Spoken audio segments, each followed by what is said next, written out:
we'll get started in just a few more minutes. Oops, somebody raised their hand. All right. Welcome, everybody. We'll get started. I'm just going to give just maybe a couple more seconds for more people to join and that sort of thing.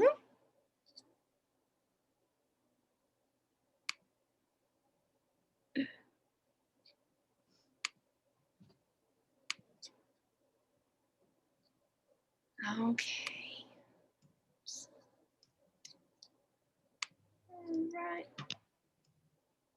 All right, looks like we could go ahead and get going here. So I want to start by saying good morning to everybody. We are still in the morning hours, and thank you for joining us today.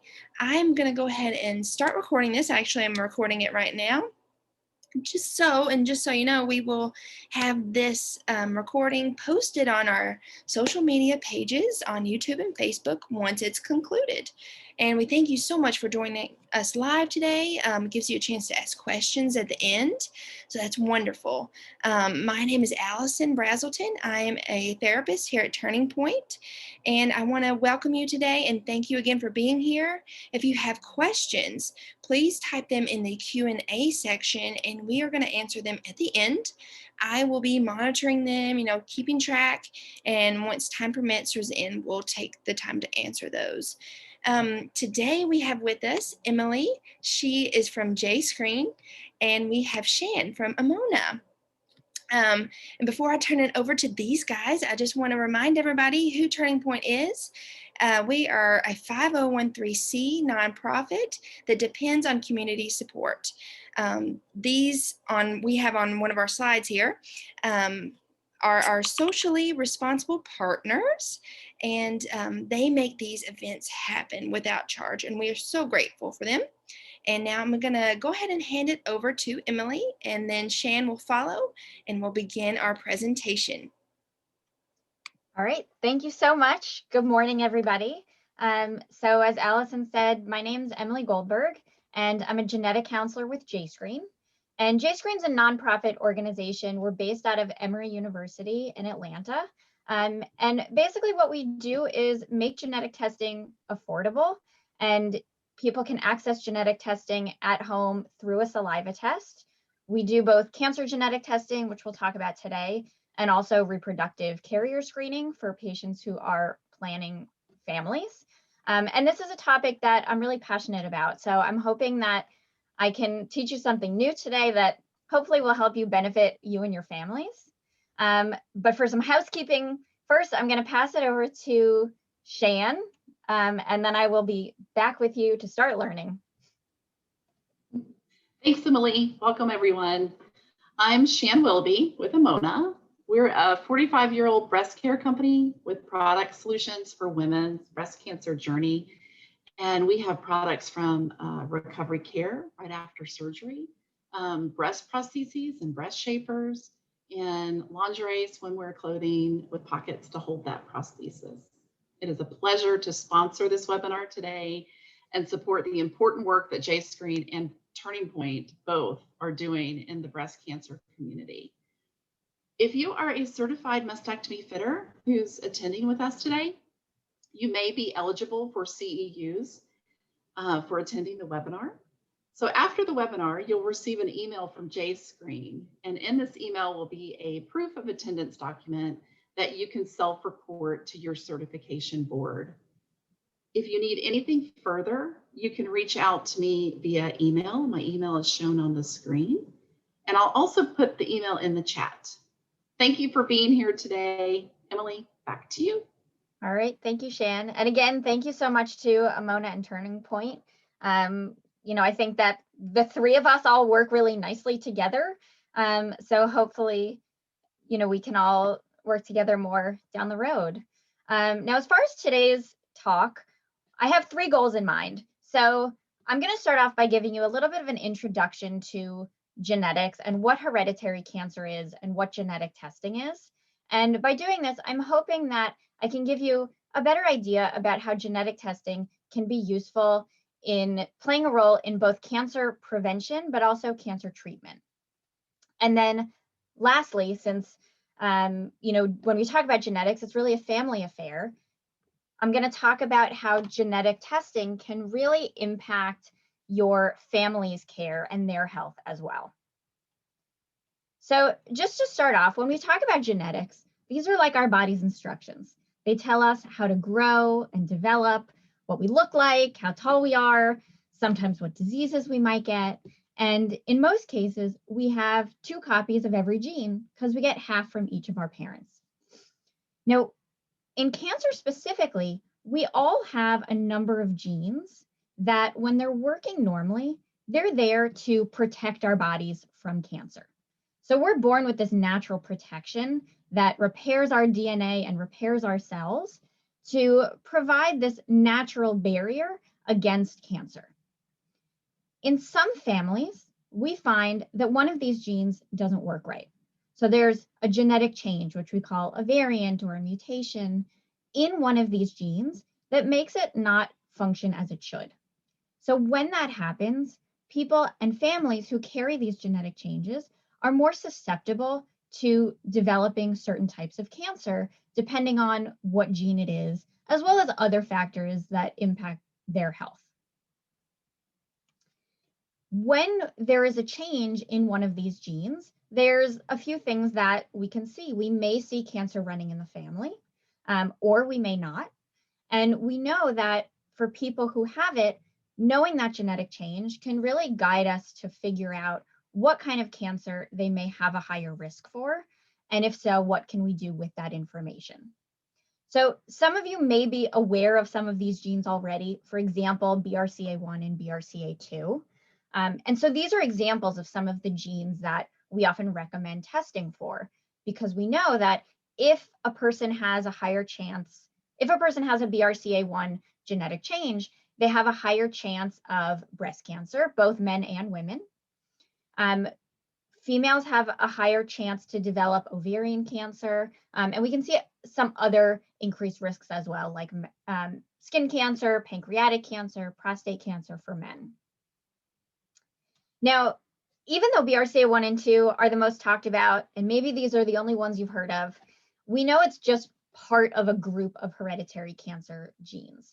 And so you can see here an example of some of the other genes that we know play a role in breast cancer risk, but also a lot of other types of cancer. So even though what we're focusing on today mostly is breast cancer, a lot of these genes are relating to ovarian cancer risk, colon, stomach, uterine, brain, skin, thyroid cancer.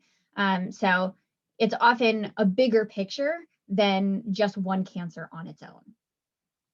Now, the reason why we do genetic testing is really to help figure out what's going on in somebody's genes, what that means for their cancer risk, both now and in the future, and what can we do about it. In an ideal world, we know about somebody's risk before they ever get cancer, and we can offer them extra screening and prevention. So for breast cancer specifically, if we know that somebody has a higher risk, we may start screening at a younger age. We may offer extra screening, so combining mammograms, sonograms, and breast MRIs in order to get a better picture. We may recommend more frequent checking. And then you can see here, there's other ways that people screen and prevent cancer, depending on the type that we're talking about.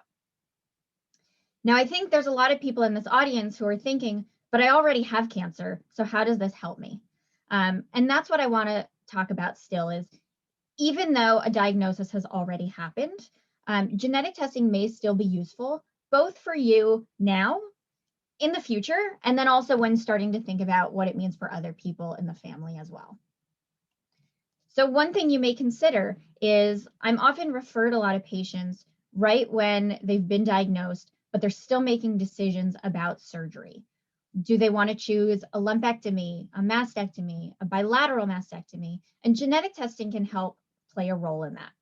So for example, if somebody finds that they do carry a variant in a BRCA gene, they may, as prevention, opt to do a bilateral mastectomy to address the risk for a future breast cancer. or they may choose to, instead of go for a lumpectomy, go for a mastectomy. Kind of on the flip side of that, if somebody was planning a bigger surgery and they find out the genetic testing is negative, they want to speak with their doctors about if that's still the right decision. And so this is kind of one piece of information that you can add in to the surgical decision. It doesn't define anything on its own, but working with you and with your providers to take this into account when making some of your surgical decisions. Similarly, when you're thinking about different medications or chemotherapies, if they're needed, genetic testing actually is starting to become a bigger part of cancer treatment. So I have as an example here, a class of medications that are called PARP inhibitors. These medications are specifically designed to target cancers that are related to having a BRCA mutation. I won't go into the details of the science for you, but the reason why it works is because it specifically targets cells that are deficient in BRCA, and it works really well at treating cancers that are caused by that particular mechanism. So knowing that somebody has a BRCA mutation, this may be a class of medications that could work potentially really well for them. That being said, if somebody does genetic testing and we know that they don't have a change in BRCA, then your doctor likely would take this off the table as a medication that we wouldn't want to waste our time with because it's not likely to be as beneficial. So this is one example, but knowing your genetic testing status could, open doors as far as new medications that are out there, or guide you towards ones that are more likely to work for you and not waste time on ones that are less likely to be successful. Another reason is that, as I said before, even though we're kind of focused on breast cancer today, a lot of these genes have other cancer risks associated with them. So after completing your breast cancer care, if you have a BRCA mutation, we're also going to think about your risk for ovarian cancer if you have ovaries, or potentially other types of cancer prevention, depending on the gene you test positive for, and the different cancers that you may be at risk for. So it's not just about treating what you have. We also want to prevent or reduce the risk or provide extra screening for anything that could potentially come up down the road. Now, the other thing, and I don't want to minimize this, is a lot of people have questions about why did I get cancer, or why have I seen cancer come through my family in multiple generations? And there really you can say a lot for getting that answer after a long time of saying, you know what, we were eating healthy and we exercised, and why is it that this is happening to our family? And sometimes genetic testing can really provide an explanation. And sort of take away some of those question marks, which can be healing for a lot of families. Now, while we're on the topic of families, you might be thinking, okay, I've done my genetic testing and now I have my information. What does that mean for my parents, children's, siblings, cousins? And really, genetic testing is a family affair. So this is often a big topic that I'm going through when I'm counseling patients. So getting back into the biology a little bit, as I said in the beginning, we have 2 copies of almost all of our genes because we get a set from each parent.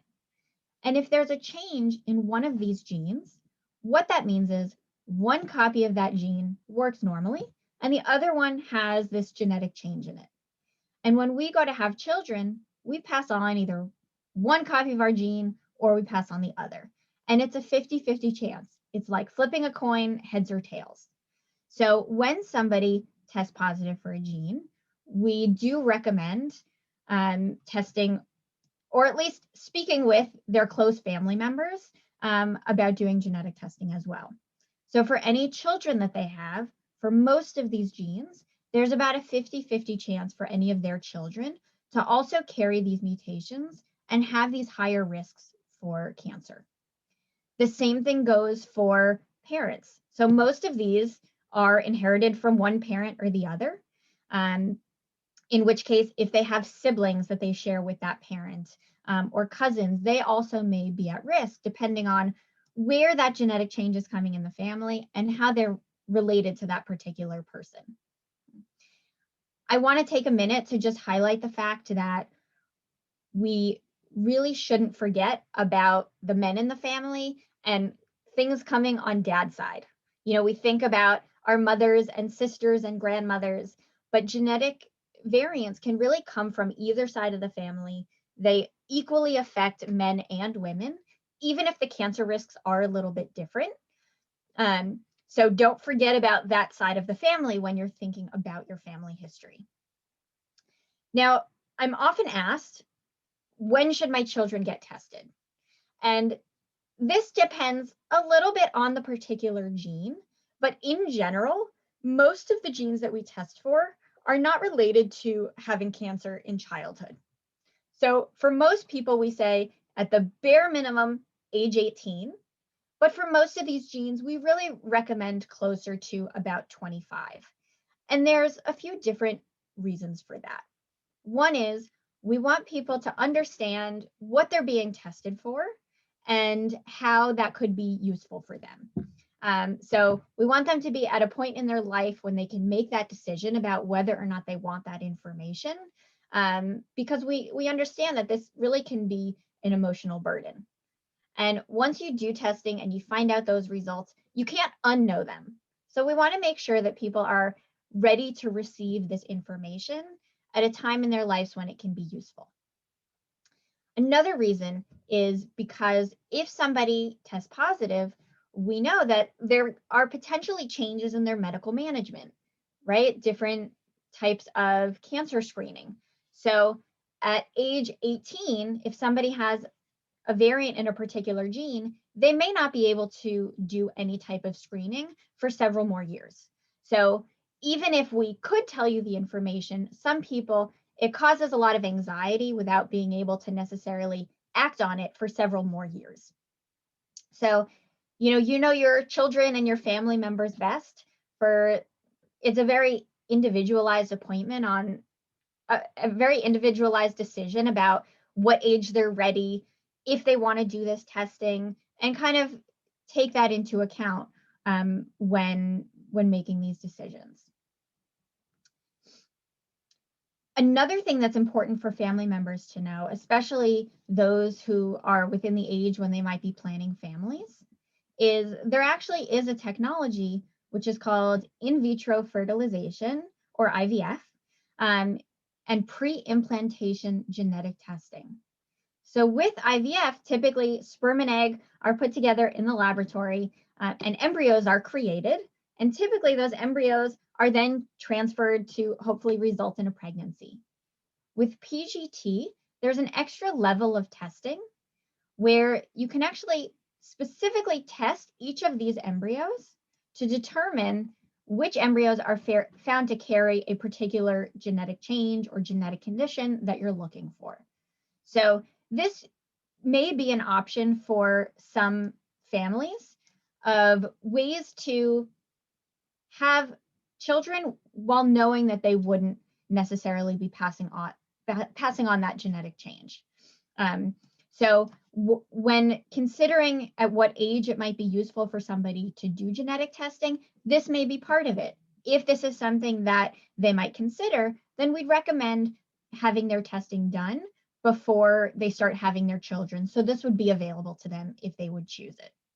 For other people, this is not a technology that they would seek out, and so they may not base their timing of testing on this specifically. We also get a lot of questions about what does this genetic testing mean for health insurance and life insurance and my job? What do I need to know when I'm undergoing genetic testing? And that's a really great question. There is a law called Genetic Information Non-Discrimination Act since 2008, which says that somebody's employer and health insurance company can't deny them coverage or not hire them based on a genetic test. Now, there are certain exclusions to that. For example, really small companies or the military. So I would, if you're considering doing genetic testing, definitely feel free to look more into this, and I can put in a link in the chat at the end. But in general, most people are protected from any discrimination in the workplace or with their health insurance. Now, that being said, the law currently does not protect us against life insurance and certain types of long-term disability or long-term care. So for individuals who are at risk of having a genetic variant, or especially if we know it's in the family, or just want to do testing because they want to be proactive and they want to know, we often recommend that people make sure that they look into getting these insurances ahead of time.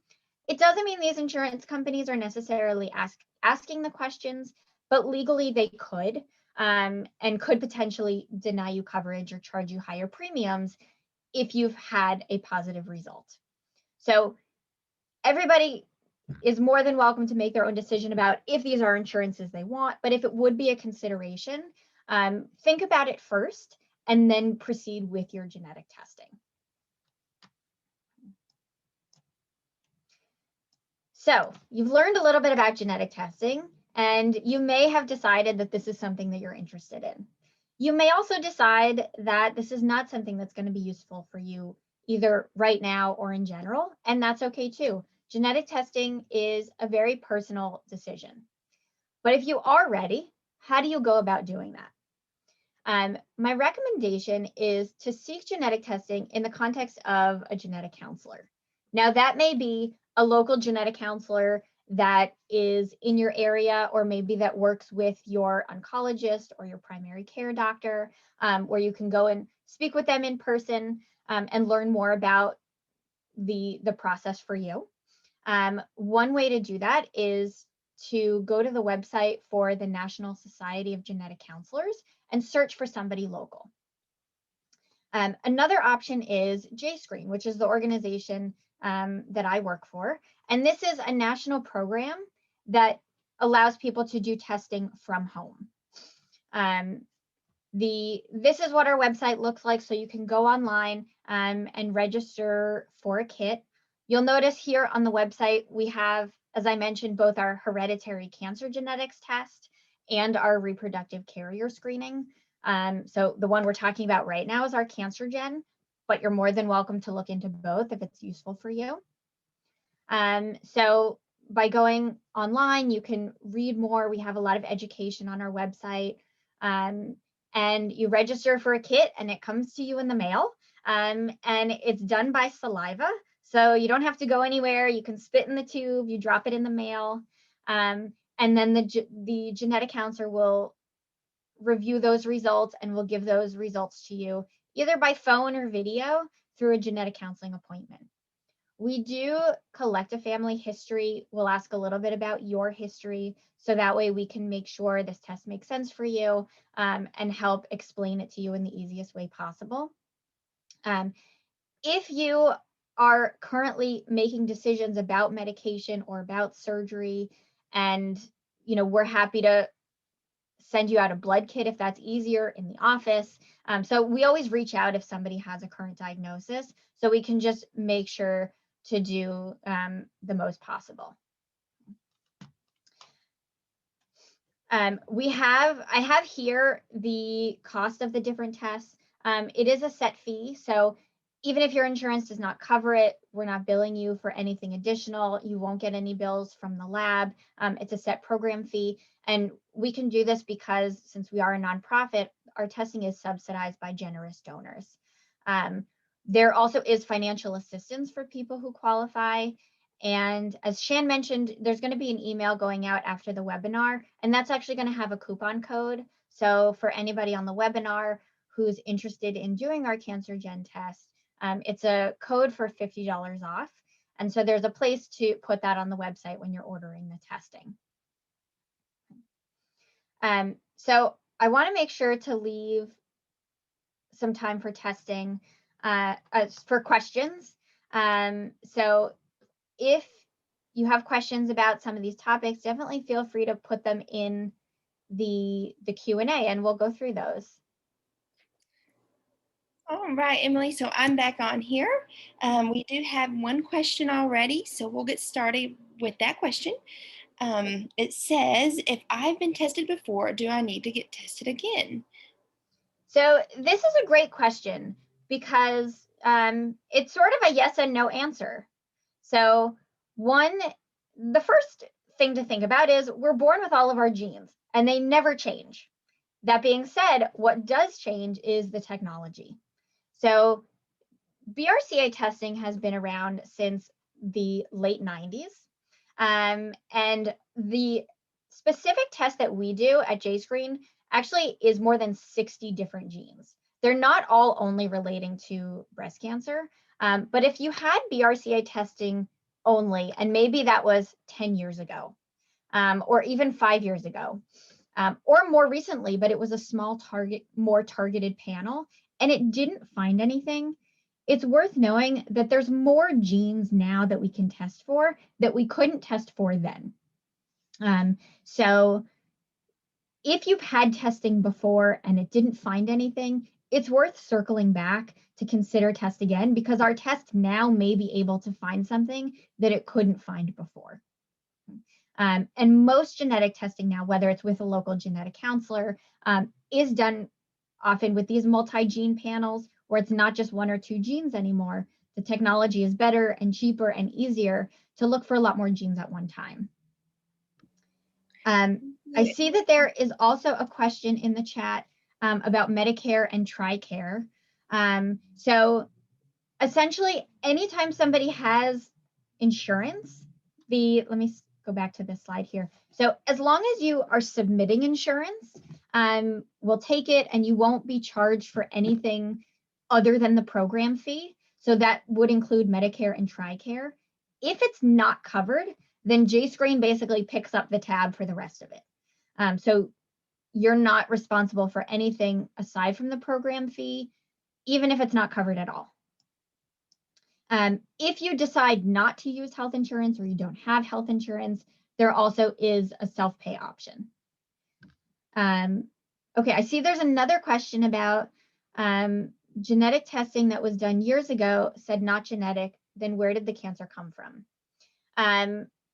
That's a great question. So I think this is 2 parts. So one is, if it was 8 years ago, I would say redo your testing.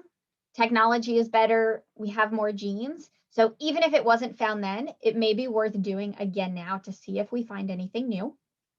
And then the second is that as of now, we know that most cancer, including most breast cancer, is not hereditary. So there's a lot of different factors that contribute to the development of breast cancer. So our estimates now say about 5 to 10, probably closer to 10% of all breast cancers are specifically tied to a genetic change that we can identify, which means that most people actually don't have a genetic change after doing testing. We know there's a lot of other factors. There's lifestyle, diet, smoking, alcohol, exercise, food, things that we breathe in the air, other genes that we probably haven't discovered yet or don't know enough about yet to really put our finger on. So it's a multifactorial condition and there's a lot that contributes to it. So unfortunately, we can't always give you an answer, but we can try. Let me see, I'm just going through these questions.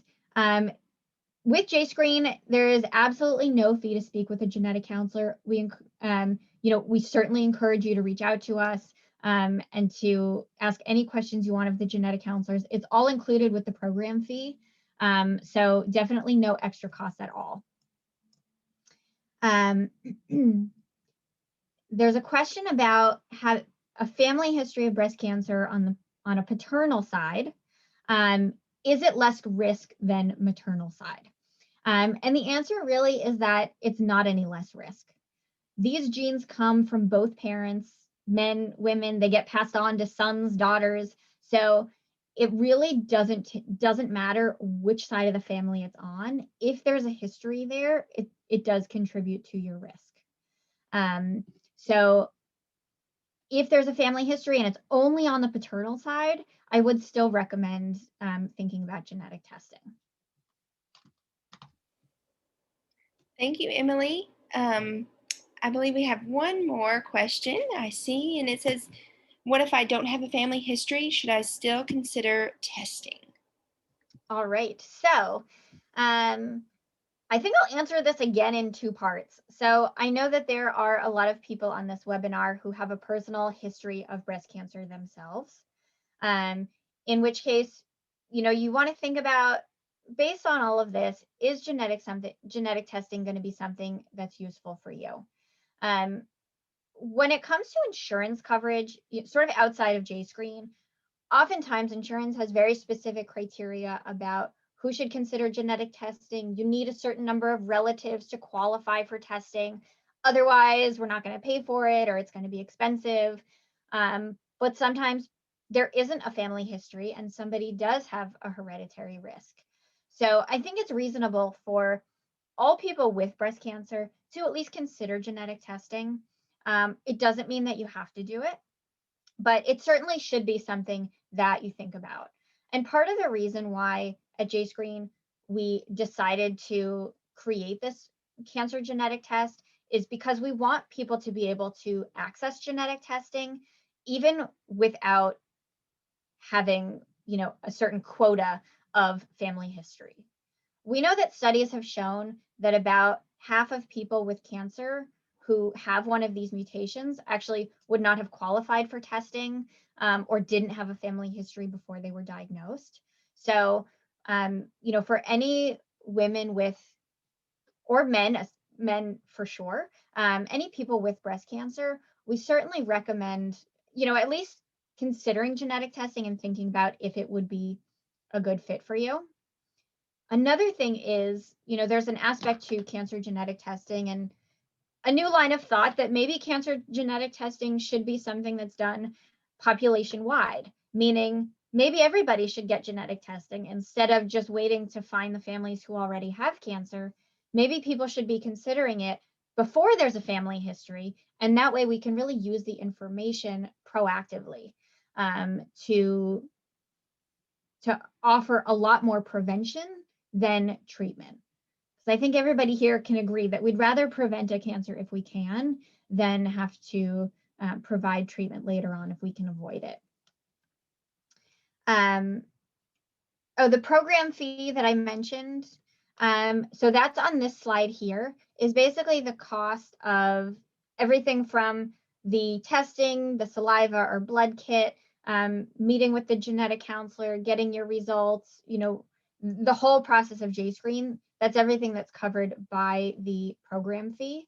And typically it's $199 for people who submit insurance. And then, there's different options for self-pay. And again, we are going to be sending out a coupon for $50 off for anybody on the webinar. And also financial assistance is available for people who need it. Okay, so there's a question about, if you don't have children or siblings, should you still consider testing? So one of the reasons to still think about it is for, if you are still making any decisions relating to surgery and treatment, those could be impacted. If breast cancer is far in your past and this wouldn't be useful for any of that, then it may still be useful as far as any other recommendations for screening of different types of cancer. So if there's a risk for ovarian cancer, we want to address that. If there's a risk for colon cancer, and we want to recommend more frequent or younger colonoscopies. So it still could impact your medical management, even outside of anything relating to breast cancer. Okay, I'm going to go through some of these other questions. Okay, so there's an example here of if somebody lost their mother to breast cancer, and there's also her mother had been diagnosed as well. So should he be tested? So for somebody who has, a mother and a grandmother, even if they weren't on the same side of the family who are both affected, then, he should consider testing as well. So it could be useful information for him. Men can get breast cancer. Also, he may be at risk for other types of cancer that are not breast, things like prostate, pancreatic, melanoma. So if genetic testing is something he's interested in, it may also impact his medical management, even though he's male. He also can pass this on to children. And so he may consider doing genetic testing, to know about the risks for his children. He may consider doing in vitro fertilization, as I mentioned before, to avoid passing that on. But again, make sure, depending on how old he is, to make sure he's at a point in his life where this is information he can act on, that he would find useful, and that he's ready to hear what those results are. Okay, so I see there's a question about genetic testing impacting insurance premiums. So let me go back to my slide here. Okay, and the website for to learn more about GINA is ginahelp.org. And so I'm just going to repeat this because I think this is really important, and some of you may have joined a little bit later. So Genetic Information Non-Discrimination Act is a law that protects people from being discriminated against based on a genetic test in terms of their health insurance and their employment. So if you go to apply for a job, they can't say, have you ever had genetic testing that talks about cancer risk, and then not hire you based on that decision. They also cannot charge you more for your health insurance based on that information. Now, again, there are some exclusions, so I would recommend going to the website to learn more. So certain insurances that you get through the military or the federal government or very small companies, usually under 15 people. So there are some exclusions there, although there are other laws and other things that may protect you there that aren't specifically covered under GINA. But keep in mind, this does not protect us against life insurance and long-term disability. So for people who are undergoing genetic testing, especially when they've never had a cancer diagnosis before, and maybe especially for people who are young and thinking about needing insurance for their future children, or they have small children at home, life insurance may be a really important consideration for them, in which case I would say seek out those insurances before you undergo genetic testing. And then once that's all in place, then proceed. So that's just kind of one factor to take into account when you're thinking about getting genetic testing, if it's the right option for you, and what the best timing would be. So that's a really great question. Looks like there might be just one more question in the chat box about says, I'm adopted. What do you recommend for genetic testing? I'm not sure where to start. Okay, so perfect. So, as I was saying before, oftentimes insurance companies will say, well, we'll cover it if you have this particular family history, or you've been diagnosed with something yourself. And, that's not so inclusive for people who are adopted, or people who don't know certain parts of their family, or even just don't have any siblings or aunts or uncles, and there's really not a big pool to look at. So some insurance companies have specific rules where, if you can show a limited family structure, meaning there just aren't relatives to look at to give you information about your risk, then that's a bit of a loophole where genetic testing may still be warranted. Now, JScreen specifically, that doesn't make a difference because, without a family history, or with a family history, we're not looking at if you're eligible for genetic testing. That program fee is the same regardless. So, I can certainly empathize with the fact that if somebody doesn't have a family history to go off of, or even if they do, but they just want to know as much as possible, doing a genetic test like this may really provide some valuable information going forward. So, something like JScreen might be a good option. I would be a little bit weary of some testing out there that's what we call direct to consumer. So things like 23andMe or Ancestry. So, for people who have done those tests or who are considering those tests, there's a place, there's a place for those. There's, certainly information about finding relatives and learning about your ancestry. But for anybody who wants to make medical decisions based on a genetic testing result, then what I would suggest is, making sure that you are using a medical test and one that you would feel comfortable acting on. So again, either something like JScreen or meeting with a local genetic counselor to make sure the genetic testing that you're getting is accurate and actionable. Okay, so there's a question about how would the insurance company know about your genetic testing results if you pay cash? So I'm going to answer this question in two ways, the health insurance point of view and the life insurance. So as far as health insurance, if you don't submit your health insurance information when you do a genetic test, they're not going to know.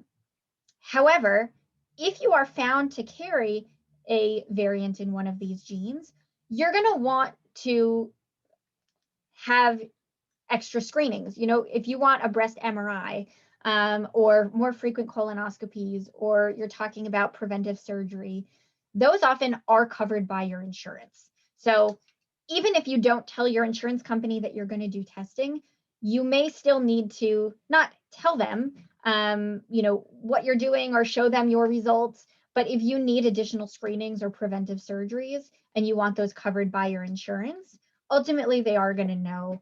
And that will be the reason why you'd be able to get them covered. Now, if you're thinking about life insurance or long-term care insurance, when you go to apply for these types of insurances, they will ask you information about your personal and family history. They'll request records from, any doctors you've seen in the last 5 years. Again, I'm sure they each have their own rules. I'm generalizing. And they may or may not specifically ask you about genetic testing.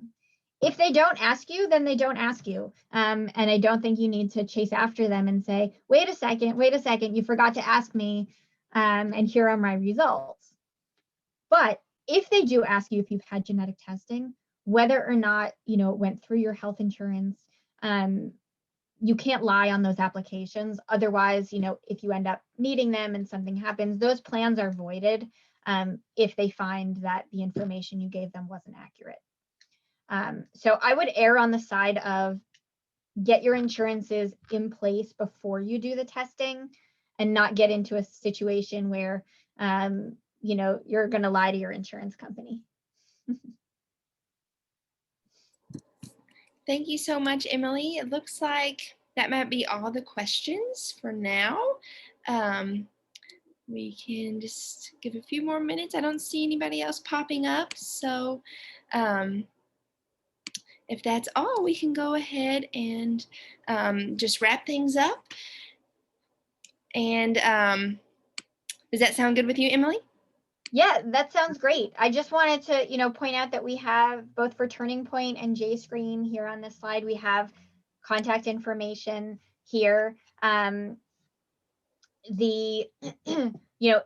a lot of information on our website. We have, our email address here. If you have specific questions, I'm certainly happy to answer them. Or, if you end up having testing with us, definitely feel free to look out for that code that's going to come. So I think everyone's going to get an email that's going to have the document that Shan mentioned for continuing education, as well as a coupon code for our JScreen test. All right. Thank you so much again, Emily. We really appreciate you and Shan being here with us today. And thank you for all of our attendees who are here and everybody that asked questions. Those were wonderful, wonderful questions. And just so everybody knows, we always like to remind you that Turning Point is committed to the support and recovery of breast cancer patients through survivorship education. You can feel free to express your appreciation of this complimentary program through a donation at myturningpoint.org. We are excited to announce that you can easily now donate through your PayPal account. And again, thank you so much for joining, and I hope everyone has a great rest of your day. And thank you again, Emily, and thank you, Shan. And thank you so much for having us. You're welcome. Nice to meet you both. Awesome. Thank you, everybody.